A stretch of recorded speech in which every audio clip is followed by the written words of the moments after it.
هذا الفريق الوطني اللي صراحه زعما العطاء ديالو مذهل وجميل جدا، هو انه مكون فيه بزاف ديال الريافه. وانا كان في بالي بزاف ملي كانوا كيلعبوا، لانه الفكره اللي جاتني في البال هي هاد الريافه كنبغيهم ملي كيماركيو البيوت، ولكن ما كنبغيوهمش ملي كيطالبوا بالمدارس وبالمستشفيات.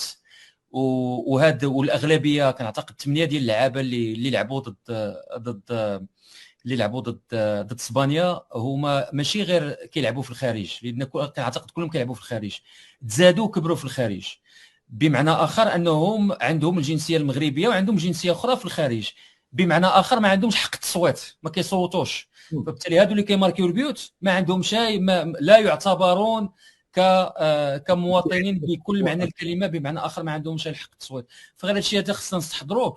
وهاد الكفاءات هذه اللي بانت الاغلبيه فيها راه ترعرعات في واحد المناخ اللي هو ديمقراطي، اللي فيه الكفاءات وفيه الاعتراف بالكفاءات، وما فيها بس لا تاخذنا واحد العبره من ماشي غير من العطاء الرياضي اللي هو كبير جدا، والناس اللي كيديروا شويه الرياضه كيعرفوا شنو هي المجهودات اللي خاص باش الانسان يوصل للمستوى اللي وصل له. هاد الشبان هادو خصنا نفتخروا بهم على هذه القضيه، لانهم بالنسبه لي انا امثله للاطفال ديالنا، ديال ان الجهد المجهود كيوصل النتائج. ولكن راه كاين واحد الجانب اخر اللي هو جانب مؤسساتي وجانب سياسي اللي حتى هو خصنا نستحضروه. فريافه كيعجبونا ملي كيماركيو البيوت، ولكن ما عندهمش حق يصوتوا ملي كيكونوا برا، وملي خوتهم كيطالبوا بمدارس وبهذا كنديهم في الحباسات وكنتكرفسوا عليهم.